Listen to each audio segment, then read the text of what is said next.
అందరికీ నమస్కారం అండి. ఈ రోజున గుణా టీమ్ వర్క్స్ రుద్రమ్మదేవి తరపున ఇక్కడ మనందరం సమావేశమయ్యాం. విశేషం ఏంటంటే ఈరోజు రుద్రమ్మదేవి ప్రపంచవ్యాప్తంగా విడుదల తేదీని మీ ముందు ఆవిష్కరించడానికి ఇలా కలుసుకున్నాం. సో ముందుగా ఈ విడుదల తేదీ పోస్టర్ని ఆవిష్కరించాల్సిందిగా అనుష్క గారిని, నిర్మాత రాగిణి గుణ ఇద్దరిని ఆహ్వానిస్తున్నాను. సో అనుష్క గారు, రాగిణి గుణ ఆవిష్కరించండి.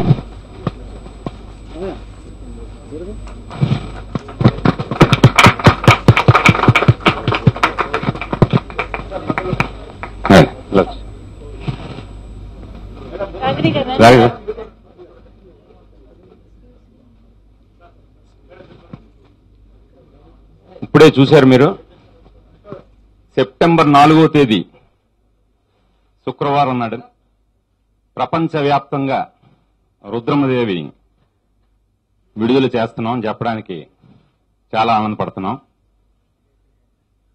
సో సహనిర్మాతలైన రాగిణి దేవర్, నీలిమా గుణ, యుక్తాముఖి మీరు రండి. మా హోమ్ ప్రొడక్షను. సో సెప్టెంబర్ 4వ తేదీన ప్రపంచవ్యాప్తంగా విడుదలవుతున్న రుద్రమ్మదేవి గురించి ఇప్పుడు అనుష్క గారు ఓ 2 మాటలు మాట్లాడతారు. అందరికి నమస్కారం అండి. యాక్చువల్లీ రుద్రమ్మదేవి షూట్ స్టార్ట్ అయినప్పటి నుంచి ఇప్పటి వరకు అందరూ చాలా పేషెంట్ గా వెయిట్ చేసి చాలా సపోర్ట్ చేశారు. Thank you very much. And very soon September 4th మనం రిలీజ్ చేస్తున్నాం. అండ్ డెఫినెట్లీ మన అందరూ పెట్టిన hard work has come. We can see దాని ఫ్రూట్స్ చూడొచ్చు మూవీలో. అండ్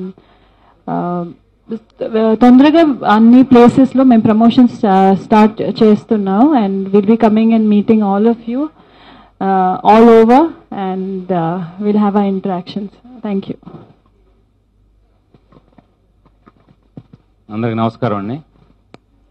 దాదాపు 3 సంవత్సరాల క్రితం రుద్రమ్మదేవిని మొదలుపెట్టినప్పటి నుంచి కూడా మీడియా ఎంతో సపోర్ట్ చేస్తూ వచ్చారు. ఎంతగానంటే జనరల్ గా మేము ప్రతి సినిమాకి సార్ కొద్ది మా స్టిల్ వేయండి సార్, మా స్టిల్ వేయండి, మా న్యూస్ రాయండి అని చెప్తుంటాం. కానీ దీనికి మీడియా మిత్రులే ఇది మా సినిమా, ఇది మన తెలుగు వాళ్ళ సినిమా అండి, మన తెలుగు చరిత్ర ఇది, మీరు మంచి సినిమా తీస్తున్నారు, ఒక టెక్నీషియన్ అయ్యి ఉండి ఎంత యజ్ఞాన్ని పెట్టుకున్నారు, మీకు వెనకాతలు మేమున్నాం, ఇది మా సినిమా, మా వంతు బాధ్యత అని చెప్పి అప్పటి నుంచి కూడా చాలా సహకరిస్తూ సినిమాని ఈ రోజున ఎంత క్రేజ్కి తీసుకొచ్చారంటే ముఖ్య కారణం మీడియా మిత్రులండి. ఇక మీదట ప్రమోషన్స్ లో భాగంగా మీ అందరినీ తరచూ మీకు ఇంకా సహకరిస్తామని తెలియజేస్తున్నాను. ఇంకా రుద్రమ్మదేవి విషయానికి వస్తే ఇది 13వ శతాబ్దం నాటి కాకతీయుల చరిత్ర. అంటే ఇది మనకి జానపదం కాదండి, చారిత్రాత్మకం. అంటే జరిగిన కథ. దాదాపు 850 ఏళ్ల క్రితం జరిగిన కథని ఏమాత్రం చరిత్రని వక్రీకరించకుండా చాలా ఆథెంటిక్ గా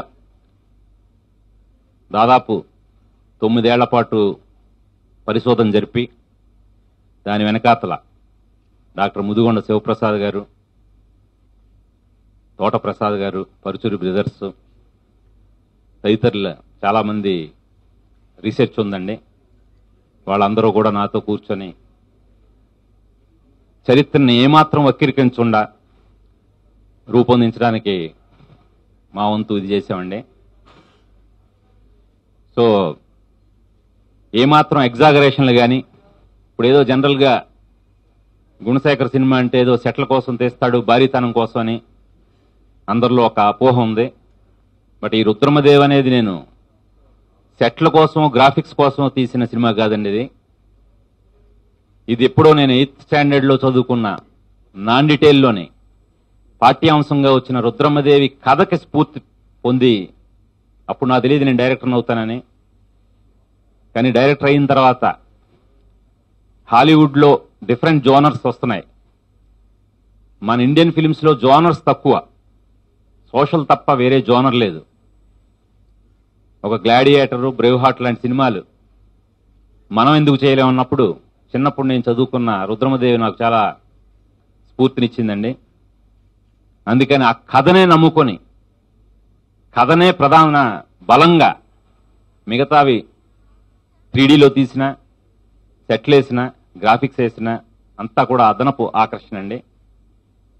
కథను నమ్ముకొని ఈరోజు నేను చేసిన ఈ ప్రయత్నానికి నటీనటులు, సాంకేతిక నిపుణులు ఈ 3 సంవత్సరాలకు వెనక కూడా నా వెనకాతలే ఉండి ఏమాత్రం వాళ్ళు విసుగు కానీ వాళ్ళలోని ఉత్సాహాన్ని కానీ ఎక్కడా తగ్గకుండా చాలా సహకరించారు. ముఖ్యంగా నేను ఇదివరకే వరంగల్లోని ఆడియో ఫంక్షన్లో చెప్పినట్టుగా అనుష్క గారు లేకపోతే రుద్రమదేవి అనే సినిమా లేదండి. ఆవిడ ఎంతగా ప్రాణం పోశారంటే అసలు వేరే వాళ్ళు నేనే కాదు మీరు కూడా ఊహించడం కష్టం. అంటే నేను ఫస్ట్ ఈ సినిమా అనౌన్స్ చేసినప్పుడు అనుష్క గారి పేరు ప్రకటించలేదు, అప్పుడు ఇంకా ఆవిడని సంప్రదించలేదు కూడా. కానీ నేను ఆవిడ సంప్రదించడానికి ముందే నాకు మీడియా మిత్రులేంటి చాలా మంది ఈ సోషల్ నెట్వర్కింగ్ సైట్లలో కానీ సార్ అనుష్క గారు అనుష్క గారు అనుష్క గారు అని వాళ్ళు, అంటే జనం నుంచే నాకు వచ్చిన సూచన అండి అది. అంటే అంతగా ఈవెన్ ప్రేక్షకుల హృదయాల్లో కూడా రుద్రమదేవి అంటే అనుష్క గారిని అలా ఊహించుకున్నారు. నిజంగానే వాళ్ళ ఊహకు తగ్గట్టుగా రుద్రమదేవి పాత్రకి నిజంగా ప్రాణం పోశారని చెప్పొచ్చు అనుష్క గారు. ఆ కత్తి యుద్ధాల్లో కానీ, గుర్రపు స్వారీల్లో కానీ, ఇటు నటనలో కానీ అన్ని రకాల చాలా గొప్పగా ఆవిడ ఎఫర్ట్ పెట్టారు. తినబోతూ మీకు రుచి ఎక్కువ నేను చెప్పడానికి మంచిది కాదు, మీరే చూస్తారు సెప్టెంబర్ 4వ తేదీన. అలాగే ఇలాంటి గొప్ప మహాయజ్ఞమైన ప్రాజెక్ట్కి గోన గన్నారెడ్డి పాత్రలో అల్లు అర్జున్ నాకు నిజంగా ఎలాంటి ఒక సినిమాకి తనంతట తానుగా ముందొచ్చి ఒక సినిమా ప్రేమికుడిగా ఈ సినిమాకు తను పడ్డ కష్టం కానీ, ఈ సినిమా బాగా రావాలని చెప్పి చేసిన కృషి కానీ ఎంతైనా ప్రశంస చేయాలండి. అలాగే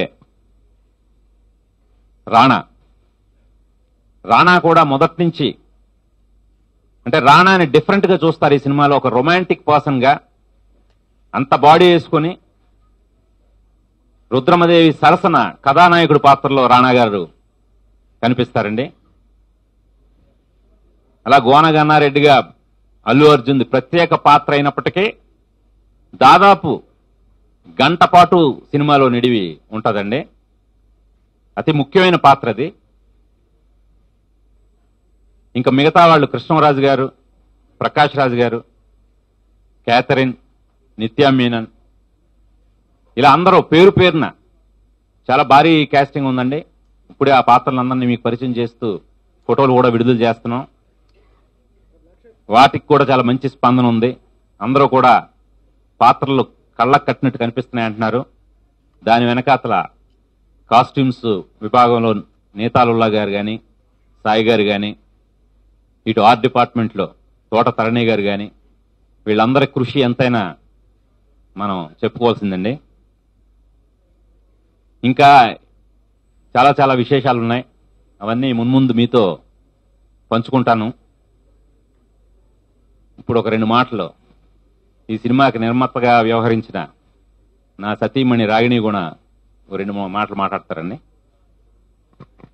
అందరికీ నమస్కారం. మీ సహాయ సహకారాలు ఎప్పుడు మా వైపు ఉన్నాయి. ఈ మధ్య న్యూస్ లో రోజు చూస్తూ ఉన్నాం మమ్మల్ని ఎంత ఎంకరేజ్ చేస్తున్నారో. నేను ఫస్ట్ ఈ సినిమాకి నిర్మాతగా అండి ఏం ఫీల్ అవుతున్నానంటే, ఒక కుటుంబం తమ పిల్లలతో వచ్చి చక్కటి హిస్టరీని, మేము ఎప్పుడో మర్చిపోయిన హిస్టరీని, ఇప్పుడు అసలు తెలుగు టెక్స్ట్ బుక్స్ లో హిస్టరీ మళ్ళీ మొదలైందండి. చాలా హ్యాపీ. ఇప్పుడు మా పాప 7th క్లాస్ చదువుతుంది. దాని తెలుగు టెక్స్ట్ బుక్ లో రుద్రమదేవి ఉంది లెసన్ ఈ సంవత్సరం నుంచి. సో అలాంటి సినిమాకి నేను నిర్మాతగా ఉండటం, మేము నిర్మించడం, నేను చాలా చాలా హ్యాపీ ఫీల్ అవుతున్నాను. సో తెలుగును మర్చిపోతున్న కాలంలో చక్కటి హిస్టరీ, తెలుగు హిస్టరీని తిరిగి మన పిల్లలకి అందించగలిగే సినిమా ఇది. కాబట్టి మీరందరూ చక్కగా మమ్మల్ని ఎంకరేజ్ చేసి మీ సహాయ సహకారాలు మాకు అందించి మీ సపోర్ట్ని ఇస్తారని ఆశిస్తున్నాను. Thank you.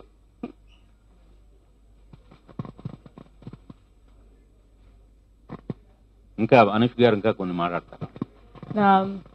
యాక్చువల్లీ గుణశేఖర్ గారు చెప్పారు, చాలా మంది యాక్చువల్లీ ఈ ప్రాజెక్ట్ ఫస్ట్ ఈ హద్దుకి రావాలంటే చాలా మంది ఎఫర్ట్ ఉంది. స్టార్టింగ్ ఫ్రమ్ రాగిణి గారు అండ్ గుణశేఖర్ గారు, వాళ్ళ ఫ్యామిలీ. అండ్ ఫస్ట్ టైం ఇద్దరు పిల్లలు లొకేషన్లో ఉండి వాళ్ళు హెల్ప్ చేసుకొని దే ఆల్సో డెఫినెట్లీ ఓన్లీ ఒక చిల్డ్రన్ కాదు, they have always been add on support మన కోసం. అండ్ తోటాతర్ని గారు, I want call of them, తోటాతర్ని గారు, నీతలుల గారు, బికాస్ ఆ లుక్ అన్ని డిస్టర్బ్ చేయకుండా, బికాస్ మన 13th 14th సెంచరీది రెఫరెన్సెస్ చాలా తక్కువ ఉన్నాయి. సో కొన్ని సినిమాటిక్ లిబర్టీస్ తీసుకొని అది ఎంత ప్లెజెంట్గా చూపించాలి. And they put in a lot of effort, అని చాలా బాగా వచ్చింది. అండ్ అజయ్ విన్సన్ గారు మన సినిమాటోగ్రాఫర్, బికాస్ 3D షూటింగ్ అంటే చాలా టైం తీసుకుంటుంది. నేను షూటింగ్ చేయకముందు విన్నాను, బట్ గుణశేఖర్ గారు కూడా జర్మనీకి వెళ్ళి దాని గురించి నేర్చుకుని వచ్చి అజయ్ విన్సన్ గారు వాళ్ళందరూ together as a team minimal టైంలో we shot the most amount. Because వేరే వాళ్ళు కూడా 3D చేసిన వాళ్ళు కూడా నాకు చాలా చెప్పారు, దిస్ ఇస్ ద యాక్చువల్లీ చాలా మినిమం టైంలో షూట్ చేశారని. సో అండ్ ప్రతి ఒక్క టెక్నీషియన్స్, ఆర్ట్ డిపార్ట్మెంట్లో చాలా మంది టెక్నీషియన్స్ ఉన్నారు, వాళ్ళ పేరున I want thank all of them. And definitely Ilaiyaraaja గారు ఈజ్ లైక్ మన మూవీకి ఇంకొక బ్యాక్ బోన్. చెన్నైలో కలిసినప్పుడు ఇట్ వాజ్, నేను ఫస్ట్ టైం, నేను ఇళయరాజా గారి ఫ్యాన్ని, ఫస్ట్ టైం కలిసినప్పుడు హిస్ ఇంట్రెస్ట్ అండ్ ఒక హిస్టారికల్ ఫిలిం చేస్తున్నాను, even he was more interested than మన అందరు చేస్తున్నావు కాబట్టి we have that interest, but it was seen on his face. So ప్రతి ఒక్కరిని I want thank them and all my co stars. Thanks. Cinema technique విషయానికి వస్తేనేనండి, ప్రపంచవ్యాప్తంగా అంటే భారతదేశంలోనే తొలి హిస్టారికల్ స్టీరియోస్కోపిక్ 3D సినిమా అండి ఇది. అంటే మేము తీయటమే 3Dలో తీసాం, 3D కెమెరాలతోటి, హాలీవుడ్ సాంకేతిక నిపుణులతోటి.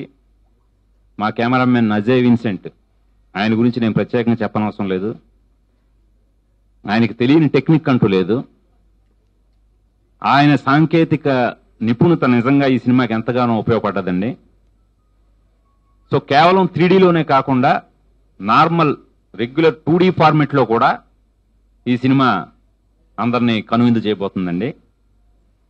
సో మళ్ళీ మరొక్కసారి సెప్టెంబర్ 4న ప్రపంచవ్యాప్తంగా భారతదేశపు తొలి హిస్టారికల్ స్టీరియోస్కోపిక్ 3D సినిమా అయిన రుద్రమదేవి తెలుగు తమిళ్లో ద్విభాషా చిత్రంగా రూపొందించబడిందండి. ఈ తెలుగు తమిళ ద్విభాషా చిత్రం మలయాళంలో కూడా అదే రోజున సెప్టెంబర్ 4నే 3 భాషల్లోనూ విడుదలవుతుంది. హిందీ విడుదల తేదీని కూడా తొందరలో మేము ప్రకటిస్తామండి. సో అంటే మన రుద్రమదేవి చరిత్రని ప్రపంచవ్యాప్తంగా మన సోదర భాషలైన తమిళం కానీ, మలయాళం కానీ, హిందీ కానీ, వీళ్ళు కూడా ఈ చరిత్ర కథకి ఇన్స్పైర్ అయ్యి వాళ్ళు తమ భాషలో మన కథని మొత్తం భారతదేశం అందరికీ చెప్పడానికి ముందుకు రావటం నిజంగా మన అందరం గర్వపడాల్సిన విషయం అండి. సో మరొకసారి మీ అందరికీ కృతజ్ఞతలు చెప్తూ సెలవు తీసుకుంటున్నాను అండి. Thank you. అంటే ఇది యాక్చువల్గా ఈ మధ్య ఒక టెక్నాలజీ కొత్తగా డెవలప్ చేశారండి. అంటే అది ఎవరిదో తొందరపాటు వల్ల అది ఆల్రెడీ అప్లై చేసాం, ఆ టెక్నాలజీ అనేది వచ్చింది. అది ఇంకా పరిశీలన దశలోనే ఉందండి. మనమైతే 3Dలో కళ్ళజోళ్ళు పెట్టుకునే ఈ సినిమా చూడాలండి. సో 2D రెగ్యులర్ కళ్ళజోడు అవసరం లేకుండానే 2D ఫార్మెట్ కూడా ఉంటుందండి. అవును సార్, బాగా బాగా ఉందండి. అదే సార్, యాక్చువల్గా రుద్రమదేవికి చాలా పెద్ద ఛాలెంజింగ్ అదేనండి. అంటే మన భారతదేశపు తొలి స్టీరియోస్కోపిక్ 3D సినిమాని క్యాప్షన్ వేయడం కాదు కానీ సరదా తీరిపోయింది. ఎందుకంటే 3Dలో అంటే చాలా టైం టేకింగ్, చాలా ఎక్స్పెన్సివ్ అండి. అంటే మన రీజనల్ లాంగ్వేజ్ కాదు, మన నేషనల్ లాంగ్వేజ్కే వర్కౌట్ అవ్వదు. That to CG oriented. అంటే 3Dలో సీజీ చాలా కాంప్లికేటెడ్ అండి, బాగా టైం తీసుకుంటుంది. ఆ ఎక్స్పర్టీజ్ చాలా తక్కువ మంది ఉన్నారండి, ఆ సాంకేతిక నైపుణ్యం తెలిసిన వాళ్ళు. సో అందువల్ల కూడా మనకి ఇప్పుడు 2-3 సార్లు విడుదల వాయిదా వేయడం వెనకాతలు కూడా ముఖ్యమైన కారణం అదేనండి. అంటే 3Dలో సీజీలు చాలా కాంప్లికేటెడ్ అయ్యాయండి. సో అయినప్పటికీ మా ఇంట్లో మా పిల్లలు మేము మా హోమ్ థియేటర్లో 3D సినిమాలు చూడటం, ఇన్స్పైర్ అయిపోవడం.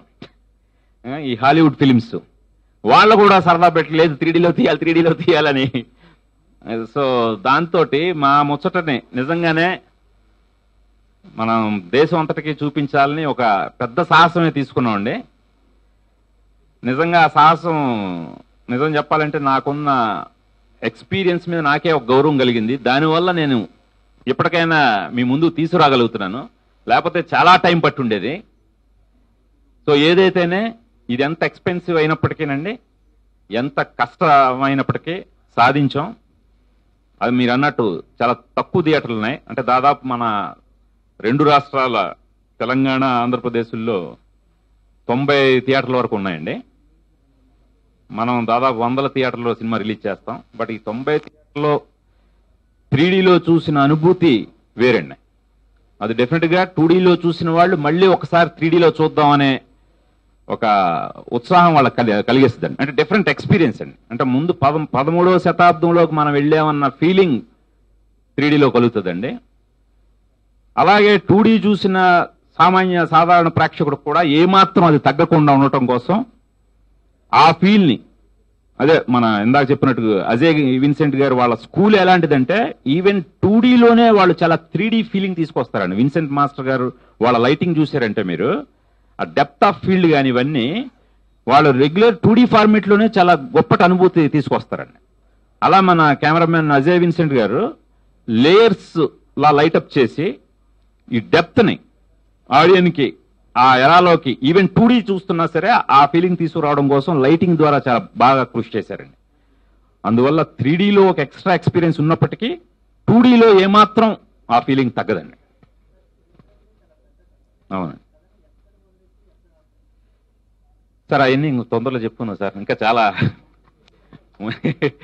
ఉన్నాయి, తప్పకుండా మీకు అవన్నీ కూడా చెప్తాను. అదే సార్, అంటే విఎఫ్ఎక్స్ అంటే మీ అందరికీ తెలిసిన విషయమే. నేను రెగ్యులర్ నా ఏ ఫిలింలో అయినా విఎఫ్ఎక్స్ బేస్డేనండి. ఇప్పుడు ఒక్కడు తీసుకున్నా, అర్జున్ తీసుకున్నా, అవన్నీ కూడా సీజీలు ఉన్నాయని కూడా చాలా మంది తెలియదండి. అంటే విజువల్ ఎన్హాన్స్మెంట్ కోసం వాడతానండి నేను ఎప్పుడు. ఇప్పుడు for example Charminar 178 feet height అండి.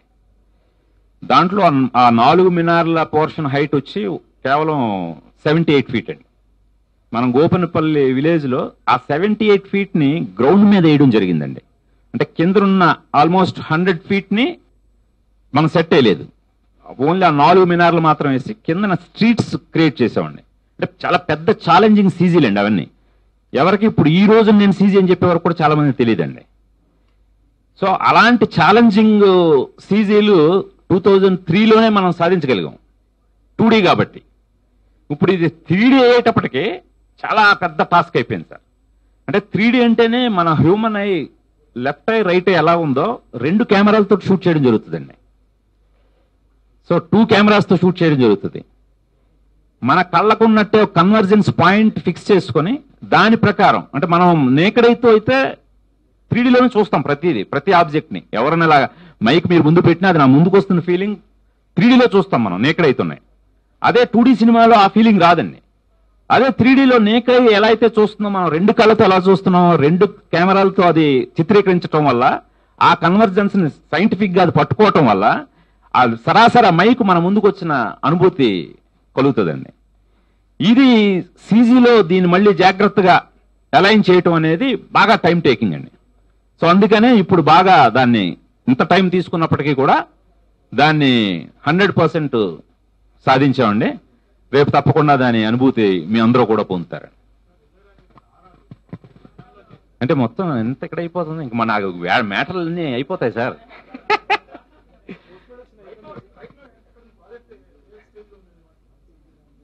రైట్ నో ఇది చెప్పాలంటే గత 1 year గా ఆయన బిఆర్ రాజు గారు రాస్తుంటారు, శరవేగంతో పోస్ట్ ప్రొడక్షన్ వర్కులు జరుగుతున్నాయని.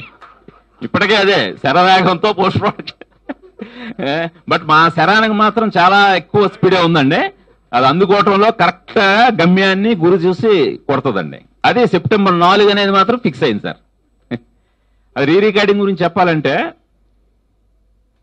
అంటే మనం ఇప్పుడు ఈ సింథసైజర్లు వచ్చిన తర్వాత కీబోర్డుల్లో ఎలాంటి ఇన్స్ట్రుమెంట్స్ అయినా సరే కీబోర్డులో కంప్యూటర్లో ప్రోగ్రామ్ చేసి వింటున్నాం అండి. మనం లైవ్ ఇన్స్ట్రుమెంట్ అనేది విని చాలా కాలమైంది.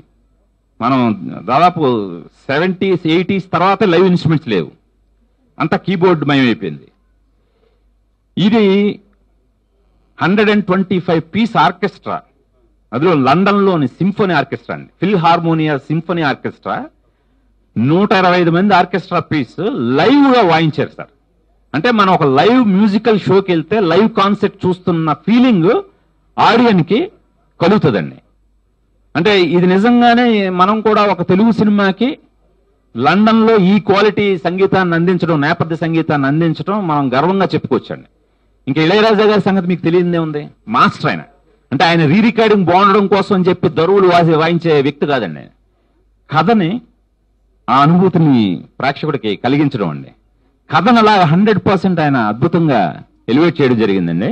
దీనికి సంబంధించిన చాలా ఇంట్రెస్టింగ్ మేకింగ్ వీడియో కూడా ఉందండి. రాజా గారు అక్కడ వర్క్ చేసిన ఫారినర్స్ తో వర్క్ చేసింది, ఆ తొందరలో మీ అందరికీ కూడా విడుదల చేయడం జరుగుతుంది. దాంట్లో మరిన్ని విషయాలు తెలుసుకోవచ్చండి. అదే సార్, బన్నీ గురించి చెప్పుకోవాలంటే ముందుగా తను సినిమా ప్రేమికుడు సార్. తను గోన గన్నారెడ్డి పాత్ర గురించి విన్నప్పటి నుంచి, అసలు ముందు తన పాత్ర పక్కన పెడితే రుద్రమదేవి కథకి చాలా మామూలు ఇన్స్పైర్ అయ్యేవాడు కాదు. వరుడు టైం అప్పుడు కూడా అది ఎప్పుడు తీస్తారు గుణశాఖర్ గారు, ఎప్పుడు తీస్తారు, భలే ఉంది స్టోరీ, ఇది నిజంగా చరిత్రలో జరిగిందంటే అసలు ఆ రుద్రమదేవి పాత్ర చూడాలని ఉంది నాకు అని అప్పటి నుంచి కూడా తను చాలా ఇంట్రెస్ట్ తోటి అడిగేవాడు. అలాగే ఇది అంటే పాత్ర పూర్తి వివరాలు తెలియజేయలేనండి, బట్ ఒక రాబిన్ హుడ్ కైండ్ ఆఫ్ ఒక బందిపోటు పాత్ర అండి. బందిపోటు ఎందుకయ్యాడు, ఎలా మారాడు, అతని నేపథ్యం ఏంటి, ఇవన్నీ కూడా సినిమాలో చాలా ఆసక్తికరమైన విశేషాలండి. తను నాకు వర్క్ చేసింది 30 వర్కింగ్ డేస్ అయినప్పటికీ కూడా దాదాపు ఇంకొక 30 రోజులు ఈ సినిమా కోసమే తను చాలా హోంవర్క్ చేయడం జరిగిందండి. సో నేను ఇందాకే చెప్పినట్టు ఈ పాత్ర నిడివి కూడా దాదాపు గంట పాటు ఉంటుందండి. అందరికి నమస్కారం అండి. అవన్నీ తర్వాత మాట్లాడదాం. అంటే మనం సెన్సార్ అవ్వకుండా మాట్లాడాల్సిన విషయాలు కాదు సార్. అలాగే ఇప్పుడు ఈ సందర్భంగా రుద్రమదేవి యాప్ ఒకటి, ఆండ్రాయిడ్ యాప్ ఒకటి తయారు చేశామండి. అది కూడా ఈ సందర్భంలో అనుష్క గారు విడుదల చేస్తారు. తొందరలోనే iOS ఎడిషన్ కూడా సిద్ధం అవుతుందండి. ఇప్పుడు అనుష్క గారిని రుద్రమదేవి ఆండ్రాయిడ్ యాప్ ని విడుదల చేయాల్సిందిగా కోరుతున్నాం. వచ్చారు వాళ్ళు, అంతే రండి సార్. అది పట్టండి కాదు, అదిగోండి.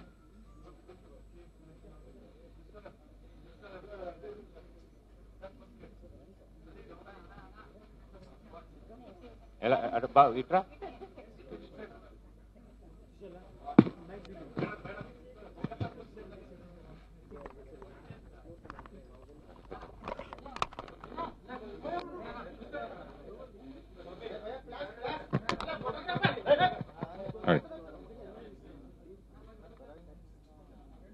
రైట్ హ్యాండ్ తోటి ఇది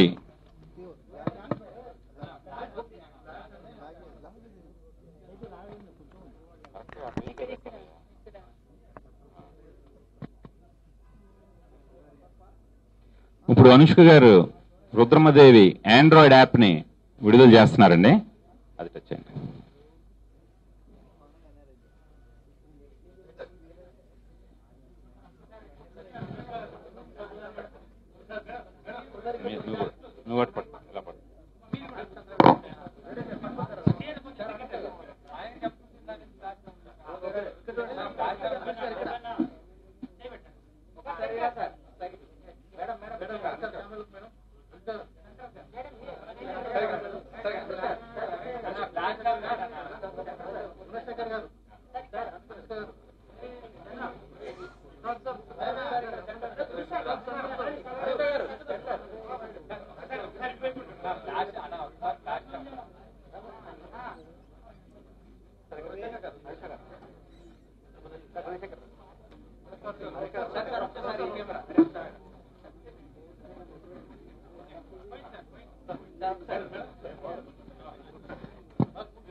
Gracias.